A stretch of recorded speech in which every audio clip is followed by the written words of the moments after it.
अभी कुछ महीने पहले तक सब बात कर रहे थे कि जीप की इंडिया में एक नई सब 4 मीटर कॉम्पैक्ट एसयूवी आएगी जिसमें आपको 4x4 टेक्नोलॉजी मिलेगी, जिससे गाड़ी अपने सेगमेंट की लौती एसयूवी बनेगी। बाकी सारी हैचबैक्स है। लेकिन अब दोस्तों शायद ऐसा नहीं होने वाला और जो जीप की रेनेगेड है शायद वही इंडिया में लॉन्च हो जाएगी और इसके पीछे की जो स्टोरी है उसके बारे में बात करेंगे। पहले हम चलते हैं 2018 में, जिसमें जो जीप के इंडिया वाले एमडी है उनका ये कहना था कि laser focused on getting the sub 4 meter SUV to the Indian market. तो सबको लग रहा था कि जो जीप की इंडिया में सब 4 मीटर एसयूवी है कुछ ही महीनों में या फिर कुछ ही सालों में लॉन्च होने वाली है और इंडिया में जो सारी बाकी चोमू चोमू हैचबैक आती है, फॉर एग्जाम्पल किया सोनेट, ह्यूंडई वेन्यू, इन सबको ऐसे बढ़िया बीट करेगी वो गाड़ी। पर अब दोस्तों जीप ने एक नई स्टेटमेंट दिया है that our engineers have forgot how to make new SUVs and we don't think so that we will be able to make a new SUV for the Indian market। तो दोस्तों जो jeep के chief है वो ये कह रहे हैं कि जब से कोरोना का लॉकडाउन हुआ तब से जो हमारे इंजीनियर्स है वो कुछ ज्यादा सुस्त हो गए हैं, वो कर ही नहीं रहे काम और जो नई SUV है वो बना ही नहीं पा रहे, इसलिए जो इनकी एग्जिस्टिंग रेनेगेड है वो उसी को इंडिया में लॉन्च करेंगे। मतलब ऐसा कुछ नहीं है, ऑब्वियसली भाई कोई भूलता नहीं है ऐसे गाड़ी बनाना, कुछ और रीजन है। मेन रीजन तो SUVs में जो सब 4 मीटर वाला सेगमेंट है वो खुद ही है। तो सबसे पहले प्रॉब्लम क्या होती है कार मेकर को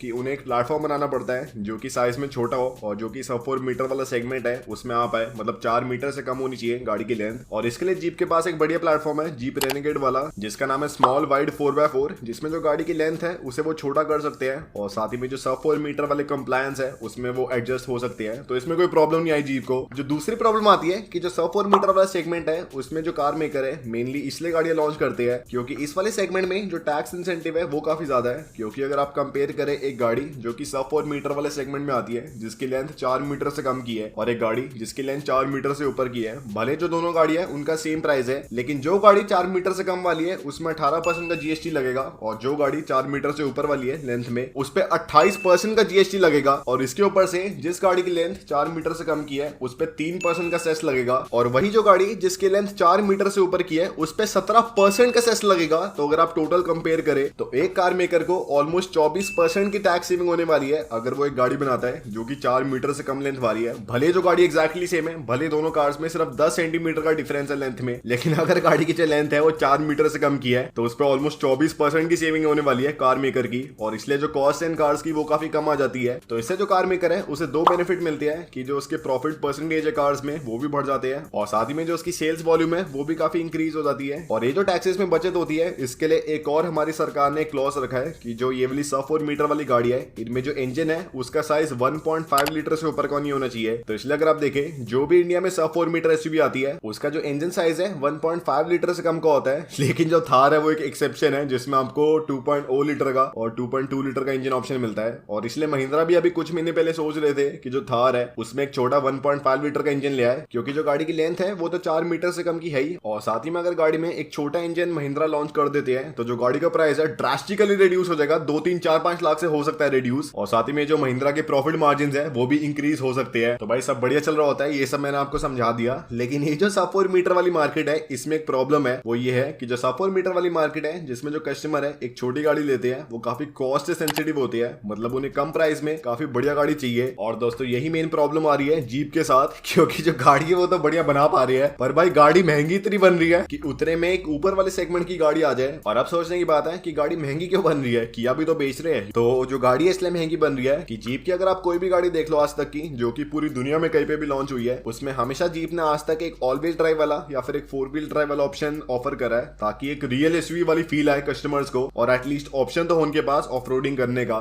लेकिन अगर वो इस वाली गाड़ी में जो कि एक सब 4 मीटर एसयूवी है अगर इसमें वो 4x4 लाते हैं तो जो कॉस्ट है कुछ ज्यादा ड्रास्टिकली इंक्रीज हो रही है। और जीप ने इनिशियली ये सोचा था कि जो सिट्रोएन की इंडिया में एक नई सब 4 मीटर एसयूवी आ रही है उसका प्लेटफॉर्म लेके और साथ ही में जो जीप कंपास है उसमें आपको इलेक्ट्रिक 4x4 मिलता है जिसमें बैटरीज और मोटर्स की मदद से जीप अपनी गाड़ी में 4x4 ऑफर कर पा रही है। तो इसलिए भाई जीप ने सोच लिया कि जो सिट्रोन का प्लेटफॉर्म है उसे लेके और साथ ही में अपना इलेक्ट्रिक 4x4 उसमें डाल के एक बढ़िया एकदम सॉलिड एसयूवी बना देंगे, पर ऐसा हो नहीं पा रहा। और जीप की एक और स्टेटमेंट आपको सुनाता हूं जो कि बहुत ही सैवेज है, we are not going to take a hatchback and make it look like jeep.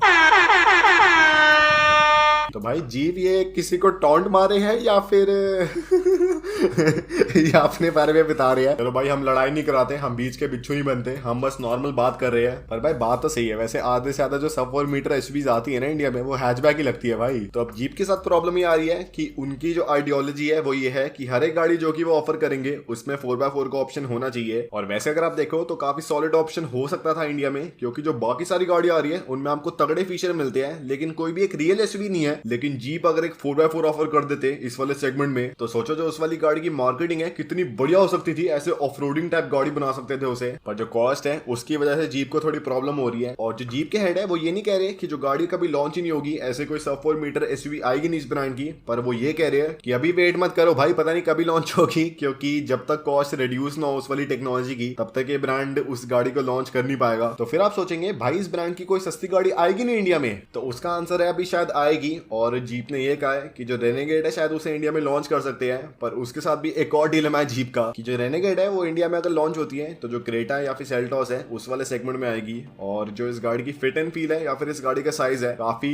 छोटा आप कह सकते हैं एज कम्पेयर टू क्रेटा या फिर सेल्टॉस। और जो इसके फीचर है वो भी काफी कम है। भले इस गाड़ी में आपको बड़ी ऑफ रोडिंग मिलती है, लेकिन जो टेक्नोलॉजी है जो कि इंडियंस को चाहिए, फॉर एग्जाम्पल एयर प्योरीफायर या फिर 10-12 इंच की स्क्रीन है, वो इस गाड़ी में आपको नहीं मिलती। और सेकंड, इस गाड़ी का लॉन्च 2015 में हुआ था और अब ये गाड़ी ऑलमोस्ट अपने लास्ट स्टेज में है। और जीप नहीं चाहते हैं कि एक आउटडेटेड प्रोडक्ट को इंडिया में लॉन्च करेंगे और 2023 में या फिर 2022 के एंड तक शायद इस गाड़ी का नया वाला वर्जन इंटरनेशनल मार्केट में लॉन्च होगा और उसके बाद शायद फिर इंडिया में आ जाए। तो इसलिए भाई रेनेगेड को भी आप भूल जाओ। पर दो चीजें हैं जो कि जीप ने बढ़िया कंफर्म कर दिया है, जिसमें जो जीप की मेरिडियन है जो कि कंपास का 7 सीटर वाला वर्जन है, उसका लॉन्च जीप ने कंफर्म कर दिया है मिड 2022 में, तो काफी जल्दी होने वाला है। और साथ ही में जो जीप की ग्रैंड चिरोकी है जो कि इस ब्रांड की फ्लैगशिप एसयूवी है, उसकी भी इंडिया में लोकल असेंबली स्टार्ट होने वाली है, जिससे उस गाड़ी का प्राइस काफी कम रहने वाला है इंडिया में एज कम्पेयर टू पहले वाला वर्जन। क्योंकि जो अगर आप रैंगलर देखें, जब उस गाड़ी का इंडिया में इंपोर्ट होता था और जब उस गाड़ी का इंडिया में डोमेस्टिक प्रोडक्शन होने लग गई, तो गाड़ी के प्राइस में ऑलमोस्ट 10 लाख का डिफरेंस आ गया था। तो अब आप कह सकते हैं कि जो ग्रैंड चिरोकी है पहले से 10-12 लाख रुपए सस्ती होने वाली है और जो गाड़ी है वो तो एकदम मस्त है भाई। तो ये जो पूरी सीन है इसमें मैंने एक चीज सीखी है कि अगर आप एक तरफ देखो जीप जैसे ब्रांड को जो कि 4x4 के बिना अपनी कोई गाड़ी लॉन्च करने को तैयार ही नहीं है, क्योंकि जो ब्रांड की लेगेसी है वो 4x4 से ही है और इसलिए ब्रांड चाहता है कि हर एक गाड़ी में 4x4 का ऑप्शन हो। और वही हमारे टाटा है जिसकी जो सफारी है अपनी ऑफ रोडिंग के लिए जानी जाती थी, और अभी तक टाटा ने इस गाड़ी का काजीरंगा, डार्क, गोल्ड,